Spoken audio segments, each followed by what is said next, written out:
Happy Saturday and welcome to the Ramashram Satsang Weekend Workshop, where you will learn a modern satsang method for obtaining peace, light, and love in your life.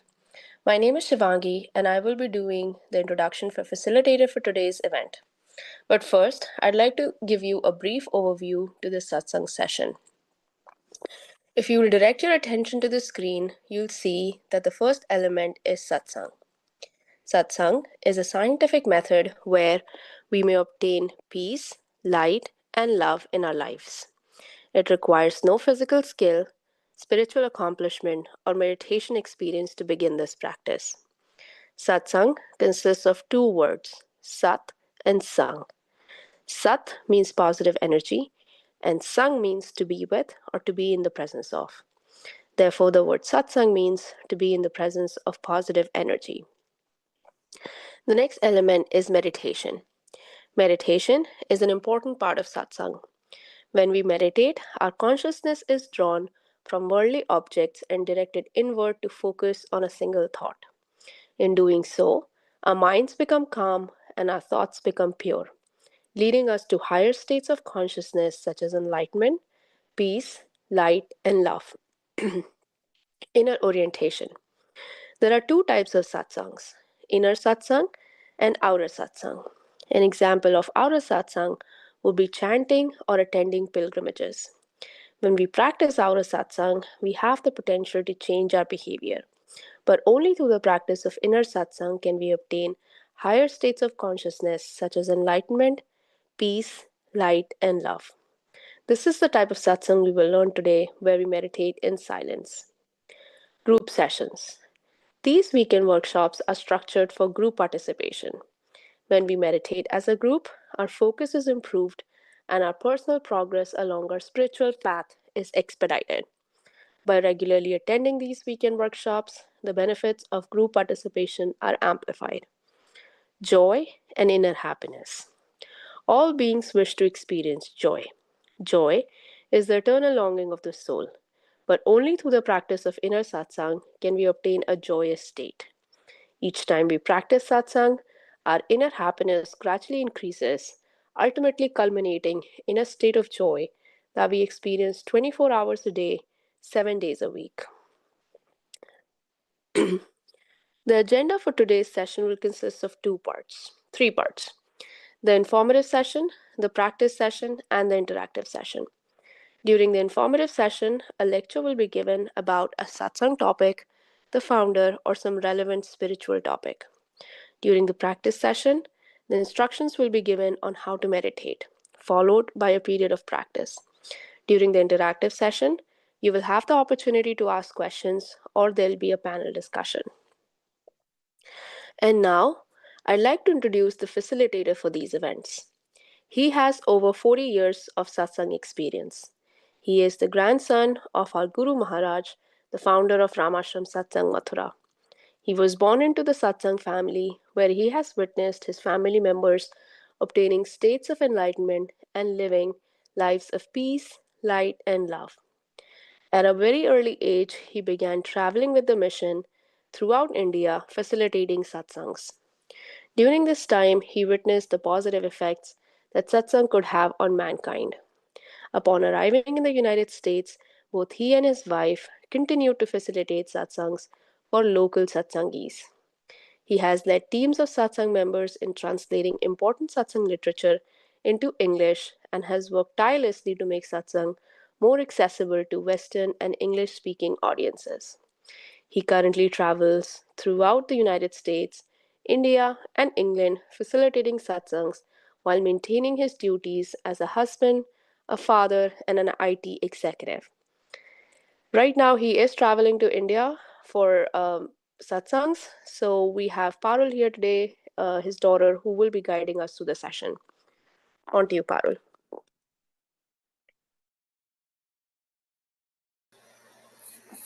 Thank you so much for the intro, and thank you to everyone for coming on your Saturday morning to meditate with us. So getting right into it, we'll go into today's topic, and then we will go into a meditation, which I will explain before we meditate. But starting with today's topic, I just wanted to bring up a topic that I think about often, which is keeping one foot in the spiritual realm and one foot in the material realm. And that is really the balance of satsang and what we're practicing here. And the fact that we don't give up one for another, which in other systems of especially meditation or reaching enlightenment, it's not very common and it's very unique to satsang. So in this system, we give our 100% to everything, whether it's your spiritual world or your material. So if I'm with my family, I'm taking on my responsibilities and my duties to the best of my ability. I'm still here to fully have a family, and I'm still here to also be on the path of spirituality and reaching enlightenment. So if I'm at work, I'm fully grateful for that opportunity, and I give my 100% to every single task that I need to get done, in the same way that when I sit down to meditate, I'm bringing 100% focus to my meditation. So I'm not sitting in meditation to manifest my desires. I'm there to cleanse and purify my heart and allow a space and a silence to help me connect with a higher power, the light, the guru, the divine, whatever you believe in. And it's not our job to control any outcomes or have any expectations from our meditation. And that is the same principle that we should be applying to our material physical lives. That we do our best, we show up 100%, we take on our responsibilities and our duties, we put our focus where it needs to be, when it needs to be there, and we don't expect or have outcomes. So we're not living in the future, we're not living in the past, but we're present with all of the things that we do.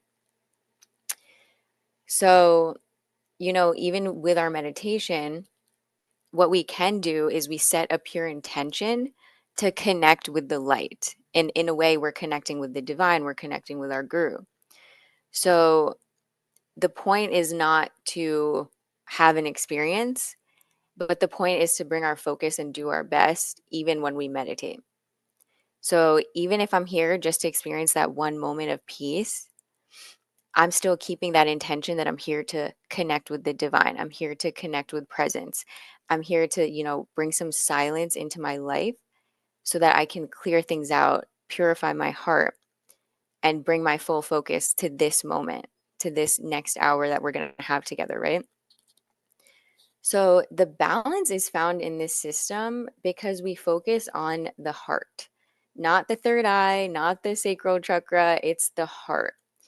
And the heart is actually the anchor point between the spiritual realms where we go up. And if you even think about the chakra system, the heart is right in the middle. When we go up, we're going towards the spiritual, right? The third eye, the crown, and beyond. And then the material world, you can think of it as going down, as if it's, like gravity. We're going downwards into the material realm where we go into, sacral, root chakra. The heart is the middle point, it's the anchor point. So we are literally through this process grounding ourselves between the two worlds. So naturally, this process, you are not going to give up one for the other. We're not asking you to go to an ashram or retreat into some cave and just have your solo journey. We're also saying you need to have your family. You need to, grow your business, whatever it is, and balance both. Don't forget one or the other. So, you can go so far deep into manifesting desires that you forget you have a spiritual journey. And on the other end, you can go so far into your spiritual journey, you forget that there is a full, there's a reason you're here on earth to experience certain things. And we can forget that too. So it's a very delicate balance in satsang to go between spiritual and physical. But the key is just to be present. When I'm here for this next hour, we're going to focus on spirituality. When I leave this space, we're all going to go back to our families. Some of us will work on our work. Some of us will, go for a walk, take care of our dogs, whatever it is. So just being fully present allows you to give your 100% to everything that you need to do in your life. So the point is just to let your life unfold naturally, to be as present as possible when you can be, to connect back to the light whenever you can, so that that spiritual essence is still with you through everything. And give every aspect of your life your 100%, and find your peace in both worlds eventually, right? No matter what happens, we're not here to control chaos. We're not here to control what's happening. But the point is to find the peace inside, and then have that peace, you know, go into every area and every aspect of our lives. So that was just something that I'm thinking about today, and I would love to talk about it after with you guys, and hear your thoughts on it. But in the meantime, let's get started on, meditating. I'll take you through the process, and then we can have a discussion after. So, Guru Maharaj explained inner yoga as a system where we are fully bringing our focus inwards. We are visualizing a bright, beautiful light, golden light, white light, whatever color comes to mind. But visualize this beautiful light in front of you, and it's entering your heart space. It's immersing your entire heart, and then it immerses your entire being, your body, head to toe.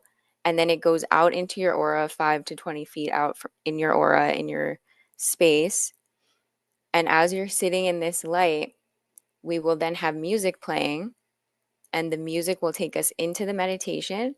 Then we'll have a silent meditation, and then the music will turn back on, and we will come out of the meditation.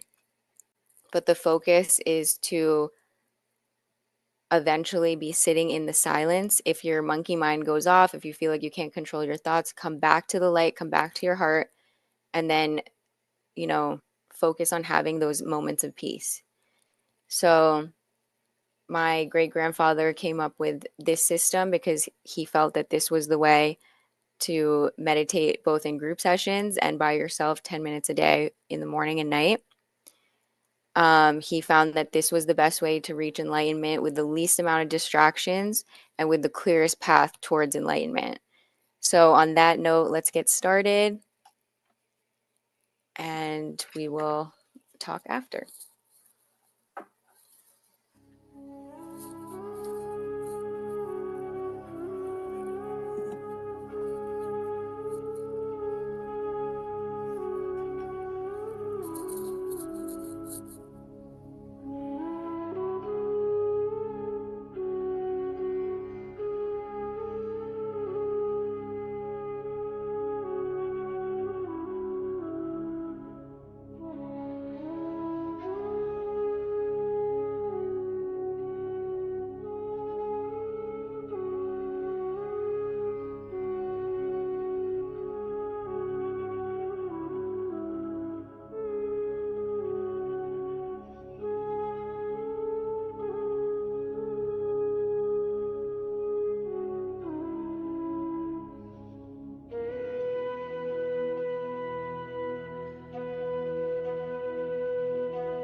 Thank you, everyone, for joining today. I hope you had a good session.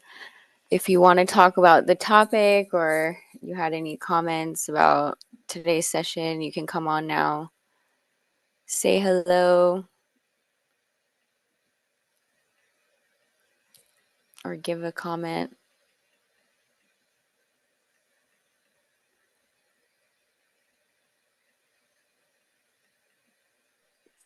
About, Anybody? Hello. How are yeah, you? I'm good. I'm good. Doing well. Your dad often talks about the same topic in so many different ways. One of the things that I often discuss with him is detachment, how to Hmm. truly, first, what it is, and how to practice it. And I think it goes in line with what you were discussing before, balancing our personal lives and our spiritual lives, and how to not get swayed, um, you know, one way or one way or the other. Yeah. I mean, I think it's natural that it's going to go out of balance, but I've noticed in satsang you come back to balance easier. Hmm. So, I mean, yeah, and detachment is tough Yes, because we have family and we have people that we really love and things that we really love. that's where I think it's the hardest, right? It's Yes. you can maybe you can do it for yourself and like what's going on with you and at work, but when it comes to family and people you really care about, like for example, my daughter, right? This is her first winter Yeah. ever. Oh, She gets sick. I can't help myself from praying for her. Like I just can't help it. Like I am asking for good yeah. health and praying for her. That's not me just being in the moment and just allowing it to happen. Like, it's the not this No, I but am also, praying for her. I think you can still be in detachment and be praying for others and giving love. Because Right. that's another satsang principle, which is like you're supposed to give love and be of service, right? Mm-hmm. So I think praying for others is part of the process. Okay, good. Yeah. Like, I mean, like seeing someone else and feeling empathy and wanting the best for them is another thing, right? Which is like we want to see everybody in our lives like healthy and thriving without being like, you're mine, right? Mm-hmm. I feel Right. like the detachment comes in when it's like when your daughter grows up and she wants to do something that maybe you didn't envision for her, right? Mm, And then yeah. it's like, is she yours or is she like a soul who came here to do something? Right. Yeah, that I makes feel sense. like that's detachment. Mm-hmm. That makes sense. So, yeah, I mean, anyone, even I think in Guru Maharaj's books, it's written that, when someone in the family gets sick, they started to seek out another guru or who could help, right? Mm-hmm. Yeah. So that's just part of caring for your family. Yeah. Um, Juan, I think we need to unmute. We need to allow unmuting for everybody if he's on.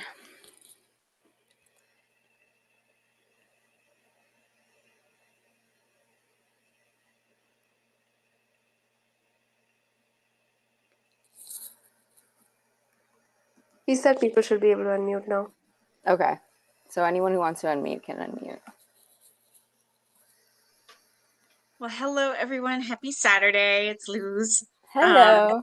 it's good to see you all. Great to see you, Parul. Thank you again for leading these wonderful meditations, which I find are just necessary for me every Saturday to reset. So I really appreciate it. Thank you.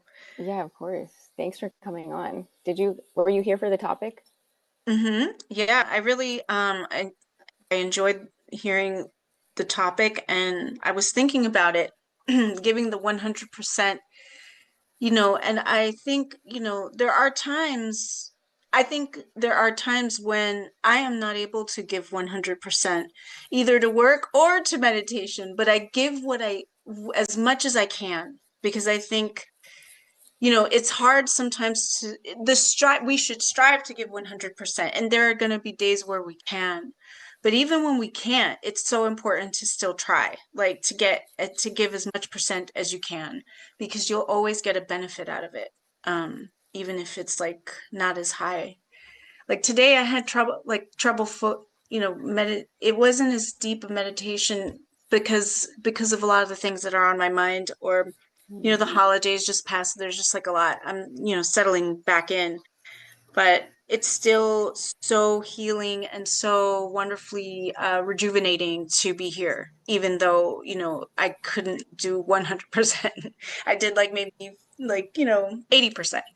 But it's important to just try. And I also liked the kind of discussion you were having with Parul, and what you said in terms of detachment, and how it would be like you gave an example of when the adult child wants to do something, but it doesn't match your vision, um, being able to just let her go on her own path. That's something that I think about with my mom, because, there's like a balance between like wanting to take care of her, but also letting her make her own she still has her mind and she still wants to do her own thing. 100%. Family is the hardest. That's why I love that saying where it's like, if you think you're enlightened, go back and be with your family. Because it's like, oh, there's so many personalities. Like in your family, it's like balancing personalities who in your real life with your friends and all, you can kind of like cut someone off or be like, you know what, you're not vibing with me right now. But, with your family, like, what are you going to do if it's your mom or your sister? You're always going to have love for them. They're literally your blood. So it is interesting, like learning those lessons. Like I feel like the biggest lessons around like detachment and controlling your anger and all of that is with family.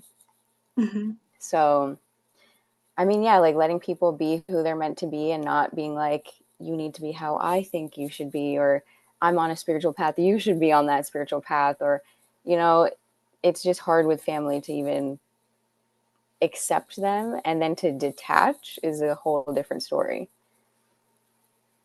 So true.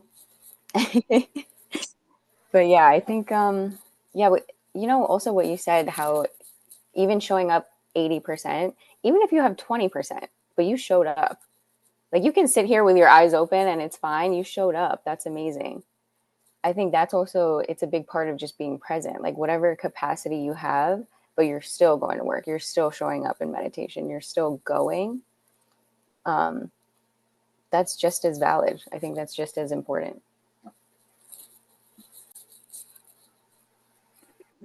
Hi, I have a comment, and I know this is going to throw everybody, and this may not be the right place, but as many of you probably know, my son Jeffrey, who's 31, has autism. And I'm listening to everybody talking about detachment and letting go of your children. And I did that with my older son when he joined the Marine Corps. Wasn't what we envisioned. But with Jeffrey, I can't do that. I can't detach and let him be. And he works with a therapist and multiple therapists. And, last week his therapist told me, that a lot of people in the autism world believe that we should just let, autistic people be who they are. And interesting. While we do let Jeffrey do that, I just dropped Jeffrey off at work right now, and he's very high functioning. I cannot detach. And many, many, many weeks, I am so depleted from being a wife, a mom, a caregiver to Jeffrey. And I just don't know how to, there is no detachment for me. There is no, when will Jeffrey live on his own? If Jeffrey can ever live on his own, that's probably an unknown still. I'm doubting that will ever happen. It will be a supervised living situation. 100%. But how do you strike that balance, and how do you not feel so depleted all the time? I mean, coming here twice a week is a big help. But oh my gosh. Can you unlock a secret for me to help me? Yeah, 100%. I mean, I think when we have a situation like this, which is, it's so out of your hands, you're in service to your son. like 100%. That is like one, like in satsang, that is like a top principle, even over meditation, is being of service, right? Because you're Okay. giving up your life, you're giving up, you know, the life that you could have had to be of service to your son. So this is like a huge thing that you're doing for him. And I'm sure Mhm. that there is karma involved here between, you know, what's happened with the two Mhm. of you. But Right. to take on this responsibility is huge. Like you should be, like in my opinion, like you should be so just proud of yourself for showing up and giving your all to someone who can't take care of themselves. At the end of the day, he's Wow. going to be like someone who's with you all the time, and you've given up a certain life or a lifestyle that you thought you were going to have. Right. So you're in ultimate service to him. So, Wow, Pearl, you're wise, so wise, way beyond your years. oh, thank you. That was awesome. I really, really appreciate that. I work in an emergency room, so I always think of myself, and I've talked to your dad before about how, you know, we're Jewish and we have to practice service and giving back and performing mitzvot to the community.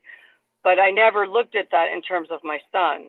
I look at that in terms of how I serve people who are ill, people within my temple, but I've never looked at it at that.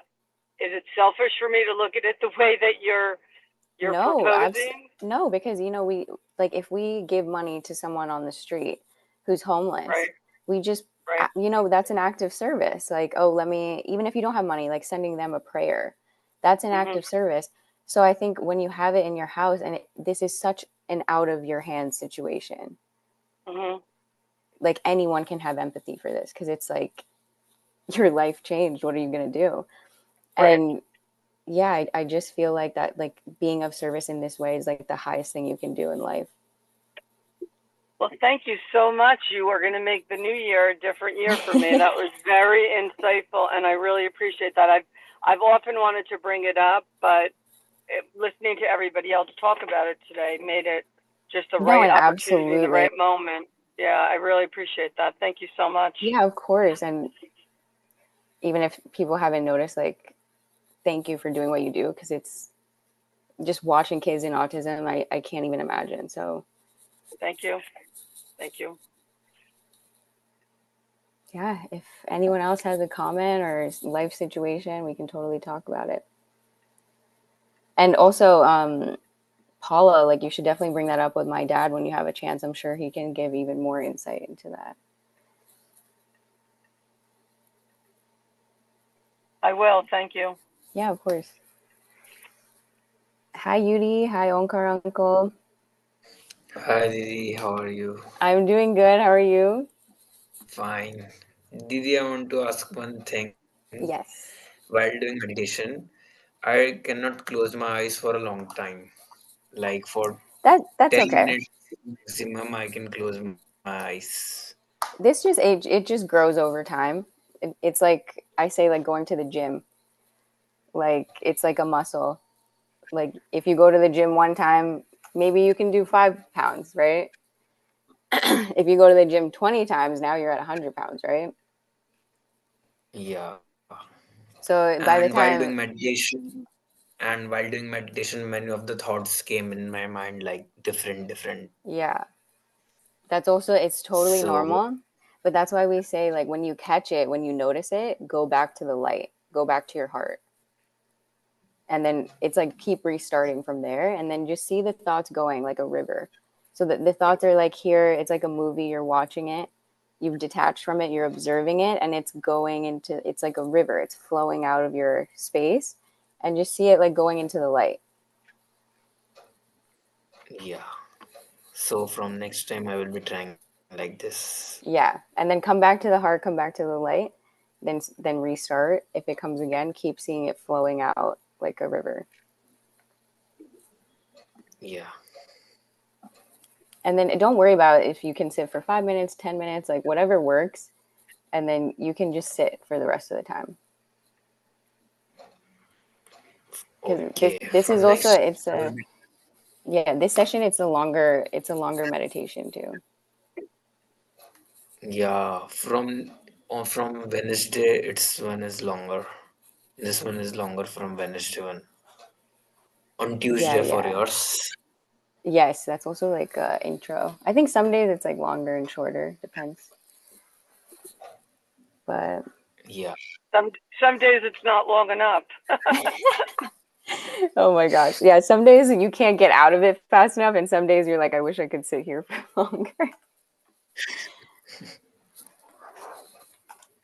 But Omkar Uncle, Ashita, Renu, if anybody wants to talk. Hello. Great session, Paul. It was Thank you. Oh no, go ahead. Go ahead. Thank you, Omkar Uncle. Thanks for being here. Steve, good to see you. Ajita Di, good to see you.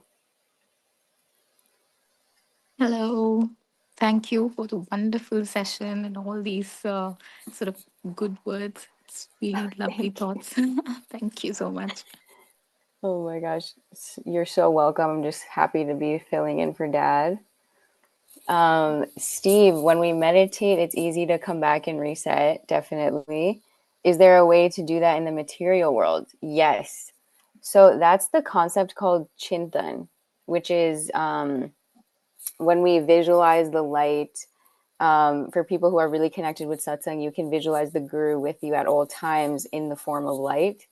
But if you just want to see the light or the divine, whatever you connect with as the light, in moments where you're really worked up, you're really overwhelmed, you're really angry, or sad or whatever it is, you can visualize the light at any time, call in that light, call in that energy. And even in that moment, you can do like a quick immerse yourself in the light, come back to the light, say a prayer for yourself or whatever's going on, and then try to reset in that moment. So I hope that helps. Parul, so to this, I there's example your dad always gives, and that really, it struck with me. He says that so the light, imagine that it's a Wi-Fi router, and you're always connected to it. So 100%. it's always running in the background.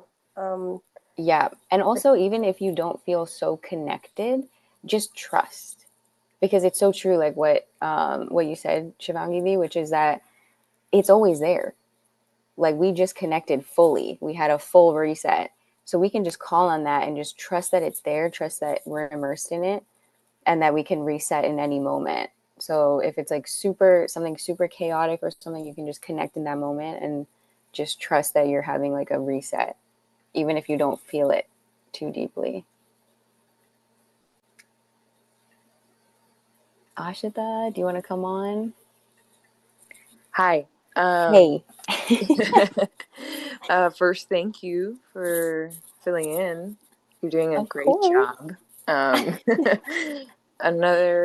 Since we're on the topic of, a lot of people have shared their stories with family members, I think, especially because we just had the holidays. Things have come up for everyone, I'm sure.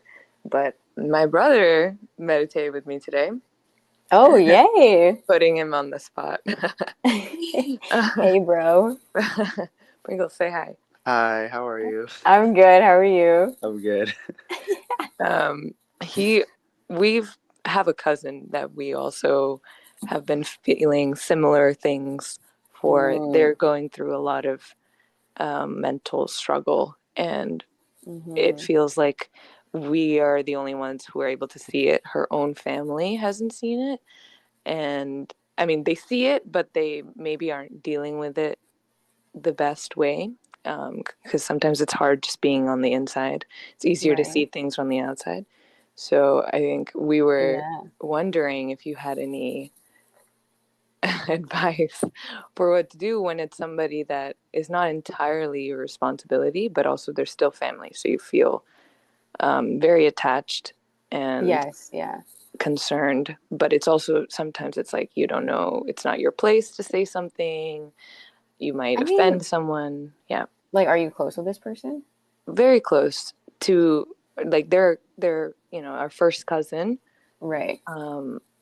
But her family, it's a sensitive subject because they're aware of things, but it's hard to bring up. And I feel like we only have power to do so much.